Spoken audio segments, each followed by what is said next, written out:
नमस्कार, मी मानसी तुम्हा सर्वांचं अगदी मनापासून स्वागत करते।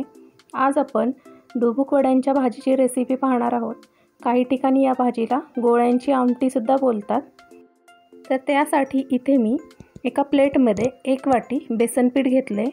त्यामध्ये पाव चमचा हळद टाकून घ्यायची, अर्धा चमचा लाल तिखट टाकायचं, मीठ चवीप्रमाणे टाकून घ्यायचं। त्याचबरोबर थोडासा ओवा या पिठामध्ये टाकून घ्यायचा, अर्धा चमचा तेल या पिठामध्ये टाकून घ्यायचं। एका चमच्याच्या सहाय्याने हे सर्व जिन्नस मिक्स करून घ्यायचे। आता या पिठामध्ये थोडं थोडं पाणी घालून भज्याच्या पिठाप्रमाणे हे पीठ मिक्स करून घ्यायचं।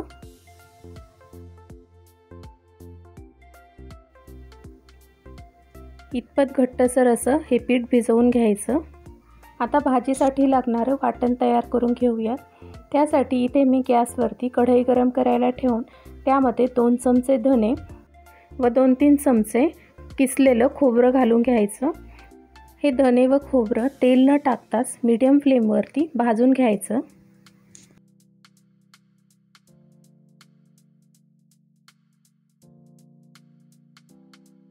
धने व खोबरं भाजून झालं की गॅस बंद करायचा आणि या कढईमध्ये 2 चमचे तीळ टाकून घ्यायचे। कढई गरम असल्यामुळे हे तीळ पण यामध्ये भाजून निघतात।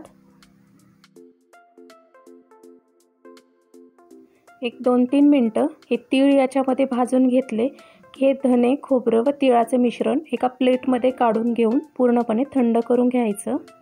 आता पुन्हा गॅस चालू करून त्याच कढईमध्ये अर्धी पळी तेल टाकून घ्यायचं।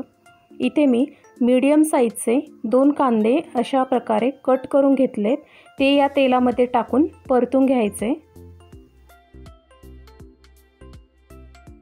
कांदा अर्धवट परतून झाला की या कांद्यामध्ये 8 ते 10 लसूण पाकळ्या व 1 इंच आल्याचे बारीक केलेले तुकडे टाकून घ्यायचे। कांद्याला तांबूस रंग येईपर्यंत हा कांदा परतून घ्यायचा आहे।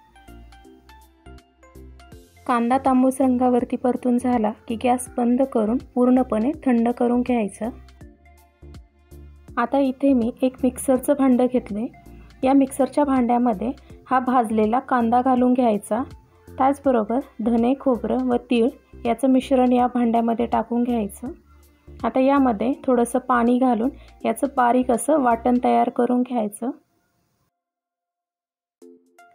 आता गॅसवरती कढई गरम करायला ठेवून त्यामध्ये 2 पळी तेल टाकून घेतले। तेल गरम झालं की यामध्ये अर्धा चमचा मोहरी टाकून घ्यायची। मोहरी तडतडली की अर्धा चमचा जिरं या फोडणीमध्ये टाकायचं।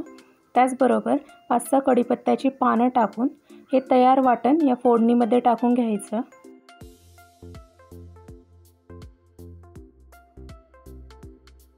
हे वाटण या फोडणीमध्ये एखादा मिनिटभर परतून झालं की यामध्ये पाव चमचा हळद घालायची। त्याचबरोबर 1 चमचा घरगुती काळा मसाला व 1 चमचा लाल तिखट टाकून घ्यायचं।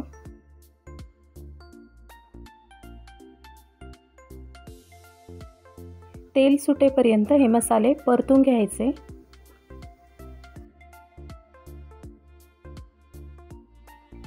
इथे तुम्ही पाहू शकता आपल्या मसाल्यांना छान असं तेल सुटले। आता या स्टेजला कढईमध्ये गरम पाणी टाकून घ्यायचं। आता या भाजीचा रस्सा तुम्हाला कितपत पातळ ठेवायचा आहे त्या प्रमाणात तुम्हाला यामध्ये गरम पाणी टाकायचं आहे। आता या तयार आमटीमध्ये चवीप्रमाणे मीठ टाकून या आमटीला एक उकळी काढून घ्यायची। आमटीला एक उकळी आली की या आमटीमध्ये आपण जे बेसन पिठाचं तयार मिश्रण केले होतं त्याचे असे भज्याप्रमाणे छोटे छोटे गोळे सोडून घ्यायचे।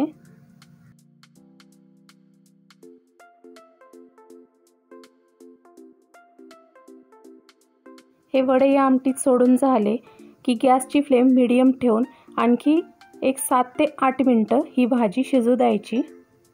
भाजी शिजली की सर्वात शेवटी बारीक चिरलेली कोथिंबीर या भाजीमध्ये घालून घ्यायची। इथे आपली डुबुक वड्यांची भाजी खाण्यासाठी तयार आहे। व्हिडिओ शेवटपर्यंत पाहिल्याबद्दल धन्यवाद।